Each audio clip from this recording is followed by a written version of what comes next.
Hello everyone, I welcome you all to new video in our very important CSET Nahi Rukega series. And today we will discuss a very important topic, that is percentage. Quickly, first we will see the formulas.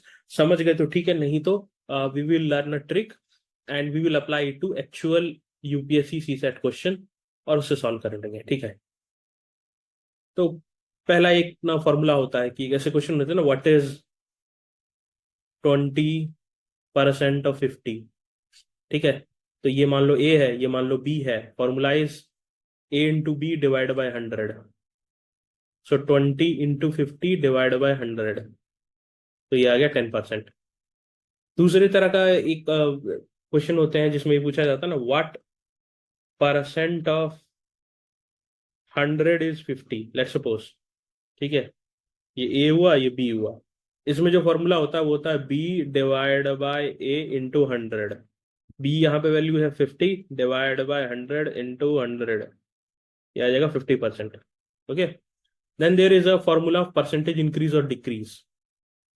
तो इसमें ये formula होता है कि जो new percent बनेगी वो बनेगी ओल्ड जो वैल्यू है इनटू 1, प्लस लगेगा जब इंक्रीज होगा, माइनस लगेगा जब डिक्रीज होगा।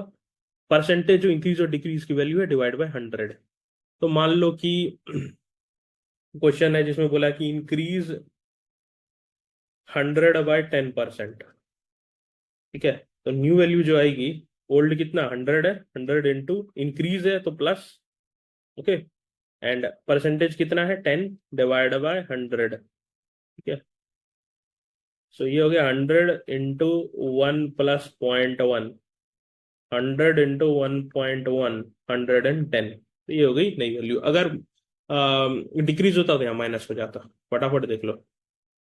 फिर एक क्वेश्चन होते हैं ना कि प्राइस अगर 50 था, पहले 60 पे चला गया, है ना। तो परसेंटेज चेंज क्या है? परसेंटेज चेंज है change divide by original value into 100। तो चेंज क्या है यहाँ पे? 60 माइनस 50 है 10 divide by original, original value थी 50 इंटू 100, ठीक है। तो ये हो जाएगा 20%। एक और तरह के क्वेश्चन होते हैं कि सम वैल्यू इज देयर, 100 को मान लो कुछ परसेंट से बढ़ाया, मान लो 25% से बढ़ाया, ठीक है। और फिर इसको एक्चुअली फिर से 100 पे लाना है तो कितने परसेंट डिक्रीज करना पड़ेगा? तो इसका फॉर्मूला क्या होता है? सो 100 into percentage increase divided by 100 plus percentage increase. तो यहाँ पे 25% बढ़ा रहे थे तो 100 into 25 divided by 100 plus 25।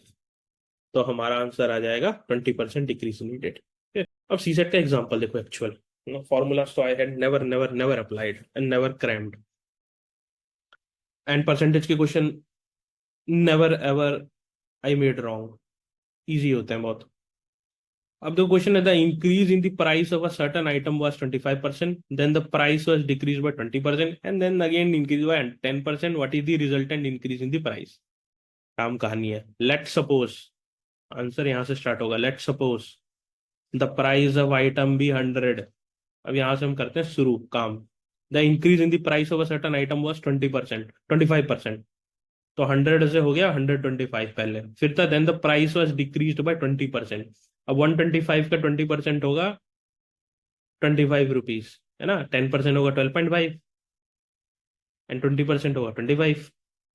Decrease किया है तो अगेन बैक टू स्क्वायर 100 पे आ गया ये फिर से, and then again increase by 10%। अब 100 का 10% फिर बढ़ जाएगा तो 10 रुपये और बढ़ा लो, 110 हो गया। अब शुरू से अंत तक कितना परसेंट चेंज हुआ? तो पहले 100 था, अब 110 हो गया, तो 10% आंसर है। समझ गए? नहीं समझे तो यहां से भी समझ लो। A number is mistakenly divided by 4 instead of multiplying by 4, what is the percentage change in the result due to the mistake? Let's suppose the number be 100, number is mistakenly divided by 4। तो इसको कर दिया हमने 4 से divide, तो आ गया 25। करना क्या था? मल्टीप्लाई करना था। सो मल्टीप्लाई करने पे आनी चाहिए थी 400 वैल्यू, बट आ गई 25।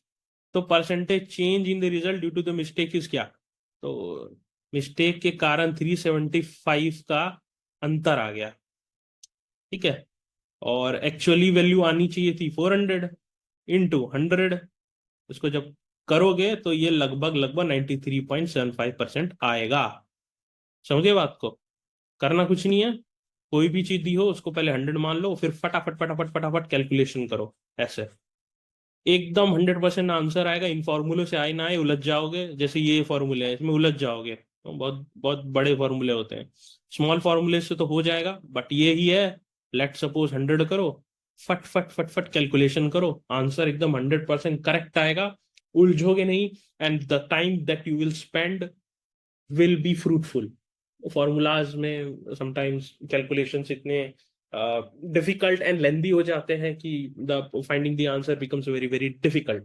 सो इन प्रॉफिट एंड लॉस एक बेसिक फार्मूला छोड़ के I never applied any kind of बड़े बड़े फॉर्मूलाज। यही परसेंटेज की कैलकुलेशन धांसू रखो, ठीक है, जो जो होती है ना बेसिक परसेंटेज कैलकुलेशन, बस वो प्रैक्टिस कर लो, that is more than enough.